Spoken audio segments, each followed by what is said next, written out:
Hello ladies and gentlemen, and welcome to something different. We're gonna be restoring this PlayStation 3 that I got from my cousin. I got it recently for like, I wanna say $15 or something like that. He got it from a neighbor of his. It has a bit of issues. It's overheating, that's the first one. The second issue that we are having is the HDMI is not outputting. I tried resetting it. I've tried a couple of things, but I think the encoder on this one is donezo, and that's okay because the encoders are pretty much like $10 and they can be replaced easily, kind of, sort of, if you know what you're doing. But yeah, I thought, it would be good to record this process. I'm not gonna be fully, showing you everything and every screw and how to unscrew everything, because again, this is not a professional tutorial or anything. It's just me thought that, might as well record what I'm doing. And I did, and then I put this video together for anyone, whoever, comes across it and watches on my channel. Long story short, I love the PlayStation 3. I wish everybody shared the same passion, but there's people who don't even probably know about the PlayStation 3. Probably younger audience or people who are not into games. But yeah, long story short, this console was probably the most expensive console to ever release. Other than that, it is the most amazing console with the cell processor, the RS6 GPU, the amazing RS6, might add, from NVidia, that technically was the weak point of this whole ordeal, and it made the PlayStation 3 kind of sort of die. Well, technically the solder balls below the GPU were kind of bad. But besides that, the whole console was phenomenal. But yeah, you can see in how bad of a shape it is. The person that had it, I actually wiped it down, so like this is not the worst. I had to wipe it down a bit before I kind of sort of got it on camera, at least the top and the sides. But yeah, you can see like it's not, they didn't take care of it, whoever had it. But yeah, there's also security tips on the front, so Sony tried to prevent people like me and other people who wanted to enter the console. So, there's that. You gotta take care of those security thingies, screws, whatever you want to call them. And they're a pickle to get out, especially if you... Well, I don't know why. Maybe because like the person before me kind of sort of had them taken out, because this was a console that was taken apart before. And yeah, like the screws, they're not magnetized much. Like you can't take them out. I don't know why I couldn't, but yeah, I struggled to take them out. As you can see, I had to kind of sort of pick them with my fingers right there. Yep, there you go. Come on, into it. There you go. But yeah, other than that, let's get right into it. Don't be scared. It's just dust. Lots of dust bunnies. The person that had it, I don't know, they took it apart, but they never cleaned it, I assume. Or if they did, then they live in a desert or something. I don't know. Because it's crazy on the inside. And you can see me, yes, I did take it apart before. I took some photos so I can send to my cousin because he was curious. So I did take it apart. You can see like some fingerprints on the drive right there. I don't know how they can get it into this bad state, but yeah, they did.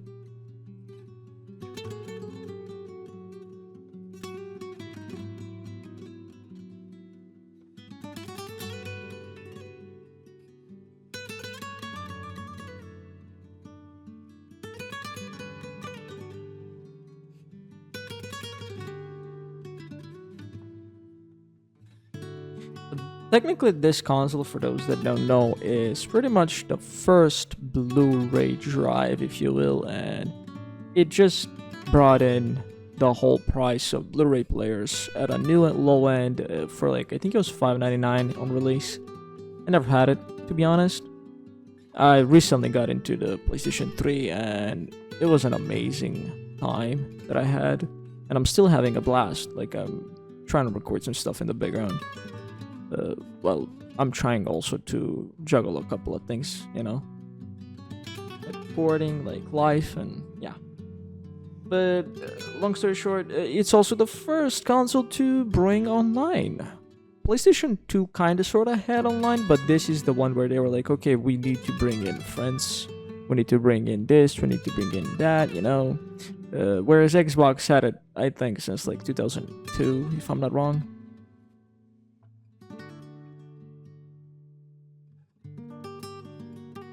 The whole Blu-ray craze back then that happened, all the players used to be above 1K, whereas PlayStation 3 was the cheapest Blu-ray player you can get for $5.99. Kind of funny when you think about it. And also, the PlayStation 1 was a CD player as well. You can like listen to music on the PlayStation 1, whereas on the PlayStation 2 you can watch movies and music. Like, it brought DVD, so it was also like the cheapest DVD you can buy, DVD player. A lot of kids probably back then kind of sold the idea of this is the cheapest DVD and we need a DVD, dad or mom or whatever, and we need to buy it. And you know, the parents end up buying it and, you know, believe the kid, and the kid ends up playing lots of good games from Sony. Besides that, this is the cheapest Blu-ray drive, or was back in the day, and to its credit, it did good. It sold well, but it wasn't selling well due to its launch price.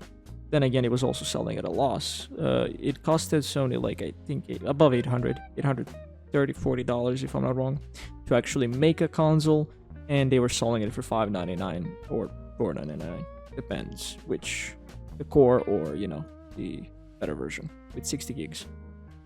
Yeah, you can see me trying to untangle this. It's really dusty inside. We're just skipping through some stuff. Like I said, I'm not gonna be showing every single screw as I'm taking it apart. But yeah, here we are. We're almost down there. It's dusty. It's not looking well, but we're gonna get there. We're gonna get it cleaned up. We're gonna store it, if you will, and it's a tough thing. I'll be honest. I kind of, sort of, almost puked a couple of times while I was dusting off the fan, while I was cleaning the shroud, and pretty much the whole plastic case shell. I was like dusting it, and it was really bad. I kind of screwed up. I should have worn a mask or something, to be honest, because it sucked.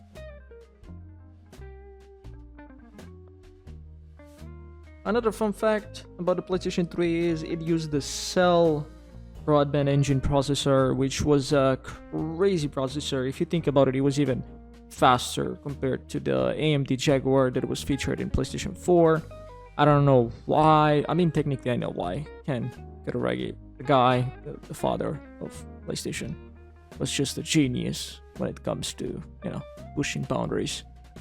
So he did really good. He brought the best CPU on the market within gaming, and people didn't know how to use it back then until pretty much the other half of its life cycle, and pretty much the last, I want to say, like 5 or so years, people started like to learn and to kind of sort of use the SPUs, and it was amazing because it just brought a lot of new effects, and it offloaded instead of using the cores. It used the other, you know, special cores, SPUs, whatever you want to call them, and it was amazing. And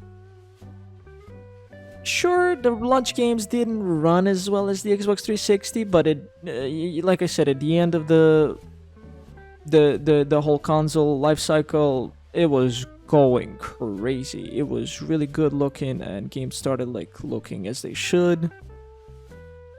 But yeah, you can see how dusty it is, and I had a rough time with this console. I'll be honest. I've cleaned a couple of consoles throughout my life. Not a couple, a fair few. But yeah. And the temperatures were high, and you're gonna see me soon why I'm saying the temperatures were high. Someone was into this console, and I assume they just changed the thermal paste. I don't know if they cleaned, because if they did, then they did a really bad job, because again, it's not clean, and I don't know what they were doing. But yeah, they used, I don't know what kind of a thermal paste it is, because the thermal paste they used was, well, still kind of there, but it was really dry and really stuck onto the heatsinks, the integrated heatsinks that were stuck on, you know, that come with the system, if you will. And once I tried to actually clean them up, it was hard to clean it. I used a bit of, you know, IP and whatnot, but it was hard, and I just had a rough time, and it was smearing, and it turned from like this bluish tint to a gray, which kind of confused me because thermal paste is not supposed to do that. Unless it was some type of a dye that they used in the thermal paste and it was a cheaper thermal paste, and I don't know. It's weird. But here we are. And yeah. We're gonna take off the clamps that are pretty much pushing and holding the whole heatsink closer to the APU. Well, CPU, GPU. I almost said APU because APU is technically, you know, when the CPU and GPU are together, which this is not it. That happened, I think, in the Xbox 360 Slim and E versions. If I'm not wrong, someone can correct me down below in the comments. But yeah, comment down below which PlayStation 3 is actually your favorite. Is it the fat, backwards compatible, non-backwards compatible, slim, super slim? The super slim is really good. It's reliable. Whereas the slim was reliable, but yeah. It had its own issues, whereas like it was a bit louder, and the fat one was, well, it had its NEC tokens or neck tokens, whatever you want to call them. But yeah, you can see the thermal paste. It's dry. The chips weren't covered well. I don't know how it's gonna come across, but it was a blue tint of a thermal paste, and it's just caked in dust and dust bunnies, and it's a mess. But we're gonna get there. We're gonna clean everything. We're gonna make it like brand new, like it just came out of the shop. So yeah, here's the backside. Such a phenomenal console for its time. But yeah, time to take off the heatsink. Like I said, I'm not gonna show you every screw because it'll take us like an hour, maybe more. Take everything apart, and if I showed you also the cleaning part, which I'm not gonna, like I said, I'm gonna skip it. Here you can see the bluish tint of the thermal paste. But yeah, here we go. This is after a bit of a cleaning that I did. Just dusted it up and whatnot, and yeah, sure, it needs a bit more, but don't worry, we're gonna get there. We're just dusting and cleaning, and there it is, cleaned up. And I'm gonna try and pretty much put it together. I know the heatsinks don't look that clean, but trust me, I cleaned them. I cleaned them as hard as I could, and well, not as hard technically, because you don't want to like abrase the heatsink. If you do, then it's gonna create like these ridges, and sure, thermal paste can fill them in, but it's bad because in a long term, once the thermal paste kind of dries up, those ridges will not make a good contact with the chip itself, with the integrated heatsink. My bad. And technically it's not gonna cool well, and you're gonna need to keep replacing the thermal paste every few months, if you will, because of those ridges. But yeah, I had, shall I say, fun. I had my fun with this restoration. Here's the motherboard after a cleanup. Here's me trying to like change the battery. This is the old one, Panasonic. I assume it came with the system, I don't know, but it's good to just, you know, change it while we're in here. Might as well change it with a new one that can last maybe like 5-10 years. I don't know technically how many years these last. If someone knows, they can comment down below and tell me. I assume these last up to 10 years, but I could be wrong. There we go. Brand new battery. Ready to rock and roll. And fun fact, since we're at the chips, yeah, I had so many, like a couple of thermal pastes, not so many, a couple of thermal pastes, but apparently they all just went bad on me. I don't know what happened. Is it humidity throughout this summer or what happened? But yeah, I had to go basically postpone it. It took me pretty much 3 days because one of the days was actually a holiday. Then we had Sunday and, you know, Monday, because Sunday nothing works, so I couldn't even find a shop open. So I had to postpone it, and yeah, this is pretty much after it, Monday. I'm pretty much changing up the thermal paste, aka we're gonna apply it. Some prefer the dot and let the heatsink work on it. But you can see someone put a dot, but apparently they didn't put enough, I assume. Whereas these chips are pretty much bigger with their integrated heatsinks. So I'm just gonna go for my preferred way, which is spreading it evenly. And this thermal paste, I don't know why, but it was really hard to spread. It was a tougher thermal paste, to put it politely. It was it was like a Nutella, if you will, but like harder a bit. And you can see me, like, it goes well, but then you want to cover the whole chip, and once you start covering it, you gotta like go like in. You can see me, I already like covered one of the chips. I covered as best as I could, and tried to make it even as possible with this spreader. I wish I used an old credit card or something. I screwed up there. That's on me. I should have. But I was like already into it, and I was like, you know what? Let me just use whatever Cooler Master provided here, and I did. And here's the result. That's evenly as possible, one could say. Whatever's not even is obviously gonna get squished and compressed by the heatsink as soon as we put it on. And here's the motherboard going back onto the heatsink after a full cleanup.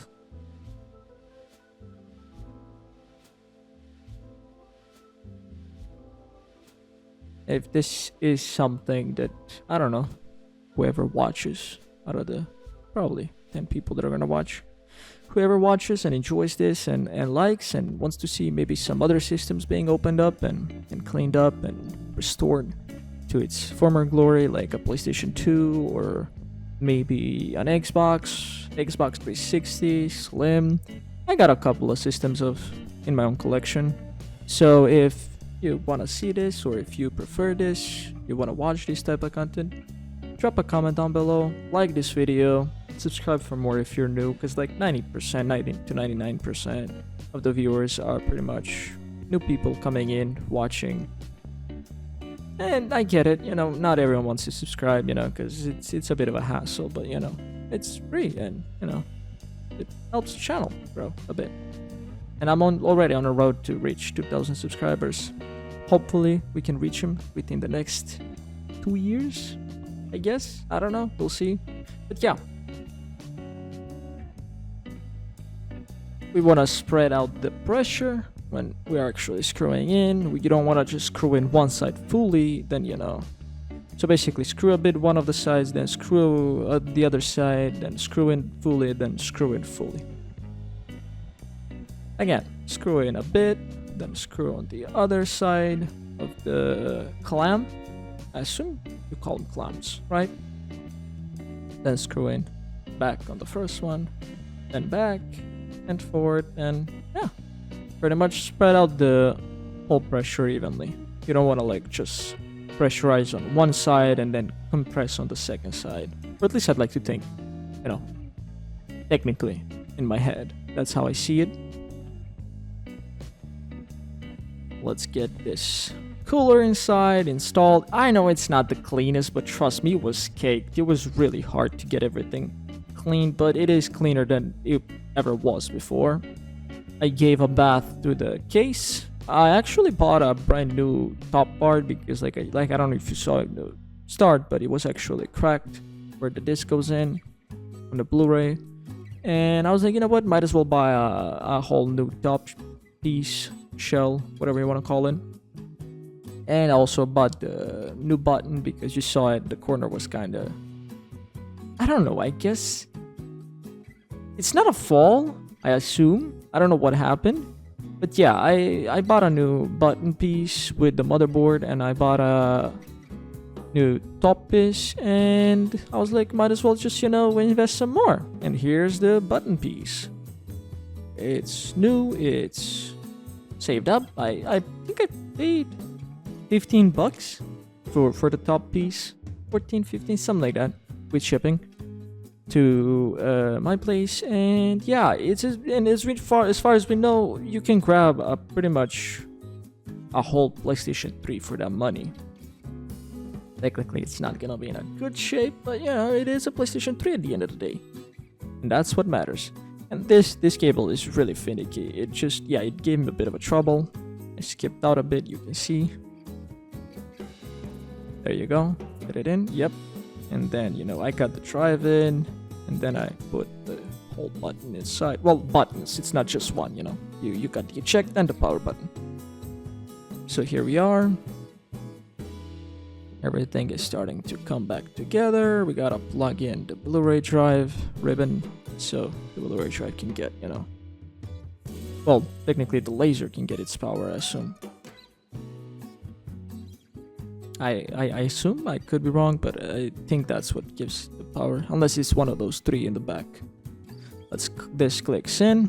Let's click it in. There we go. It got screws in the front, so it doesn't rattle and whatnot, or, God forbid, unclamp.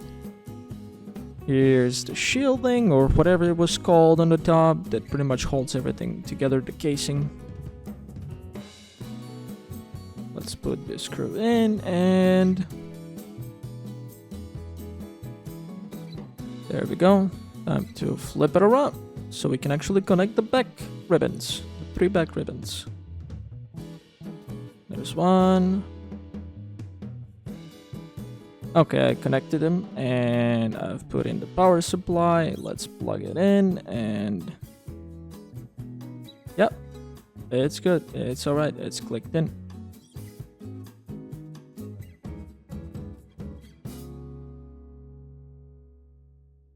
And we're pretty much coming to an end, if you will. We just need to button up the whole console. Well, technically, we gotta first screw in the power supply. 2 screws left and right side. And don't worry, I did tuck in the power supply cable later on. I did, you know, it did hit me in the head and I didn't, so I kind of sort of had to unscrew the whole case and pretty much put it inside that cubby, because I'm a particular person like that. If I do it, I gotta do it, you know, perfectly. Or else why bother, you know, doing it, because, you know, you're trying to do it as best you can. Here it is, after a whole day of the spa, if you will. Well, not the whole system, but the plastics. Here's the new top piece that I ordered. It's good, you know, it's not the best, but it's good. It doesn't have, like, it only has like 1 or 2 scratches. It's wonderful, at least for me. If I end up keeping the system, that is. I'm pretty sure I will, because I like the PlayStation 3, unless I get peer pressured by my cousin to sell it to him, because he has a Super Slim. He wants the Slim. He finds it more reliable. To me, the PlayStation 3 Super Slim is the most reliable, even if it looks the ugliest in my opinion. And the top loading is just, I don't know, it's the cheapest looking. But here we are. Let's zip up the screws. I'm not gonna, I think, I don't know, I could be wrong. No, I do cut this too. So you will see like 1 or 2 screws get screwed in, and yeah, because I don't want to waste everyone's time.